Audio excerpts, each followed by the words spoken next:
Hello everyone and welcome back. In today's video we will be discussing buying during a down market and when is the best time to buy back in or to buy a short position. If you find value in this video, please like and subscribe, and with that, let's talk about when to buy during a downtrend.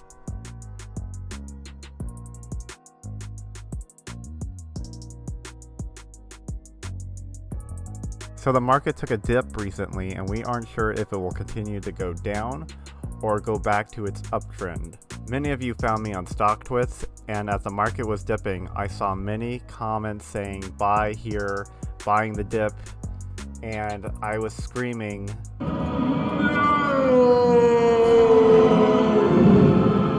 because there was no buy signal yet and it looked poised to dip more, which it did.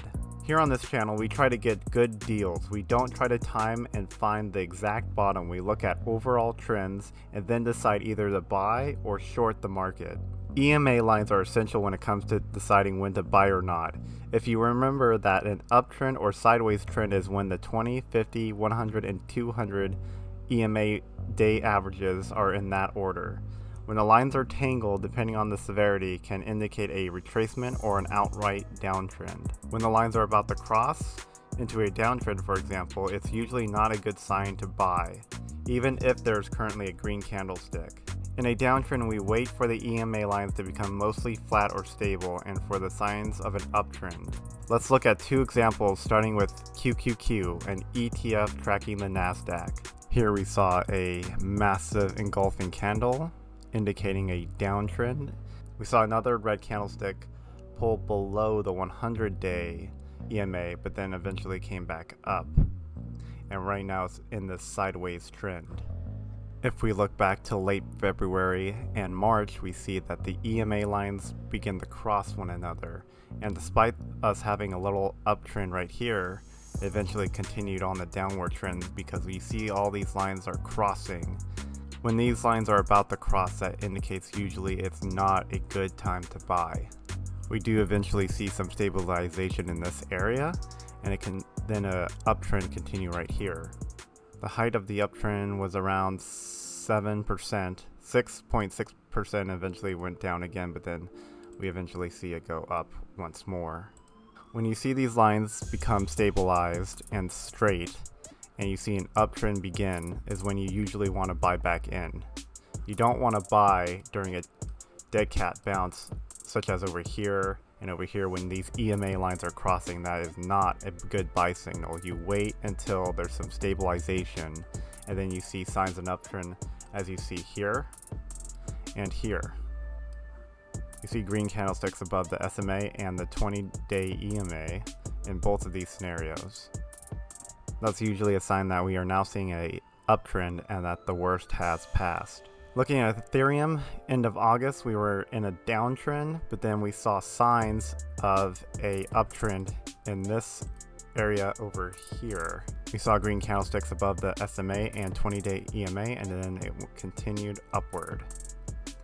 You want to wait until you see signs of an uptrend, such as this example right here, before buying in. You do not want to buy on the way down, the term falling a catching knife, and many did recently during the current dip that we saw with QQQ or the Nasdaq. You don't want to catch a falling knife. Many people were buying right here, and that was not a time to buy. People will see red and then they will think it's a good time to buy, and it will continue to dip more, and they're not looking at the EMA lines. Now with this current trend, it's currently a holiday, Labor Day, so tomorrow we will see if there will be a continued downtrend or it will rebound. Again, if you bought the dip here, you might have thought it was a good deal to buy right here, but then it continued to go down. So wait until these lines are stable. Now I also want to touch briefly on shorting the market. If you remember in my previous video, rules to following when trading, I talked about having day trades available when trading. This is especially true when trading inverse ETFs and short ETFs like SQQQ. If there is an engulfing red candle that easily breaks through the EMA lines and there is a clear major pullback or a start of a downtrend, you can then buy an inverse ETF. In this case, for QQQ, you'd buy SQQQ. That said, these aren't meant to be held for very long at all.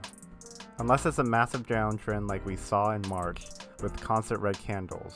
Generally speaking, ETFs like SQQ that shorts the Nasdaq does not stay in an uptrend for long. I usually hold for a day or two depending on the severity of the pullback. Even during pullbacks, sometimes I don't buy shorts because it's too weak of a pullback. As an example, here on QQQ, we saw a pullback right here. It broke the SMA and the EMA lines in this area on August 10th. However, it was such a weak pullback that I did not see any point in buying SQQ.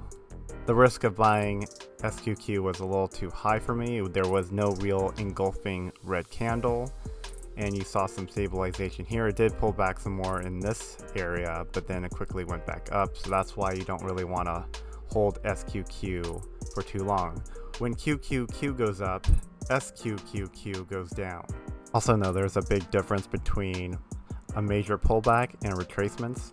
Here we see retracements here on FNGU, right here, here, and a little bit over here.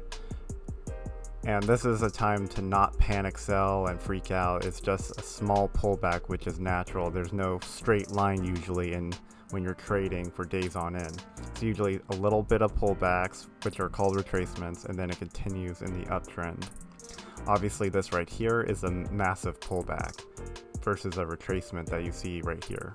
If you enjoyed this video, please like and subscribe. As always, thank you for watching, and I will see you next time.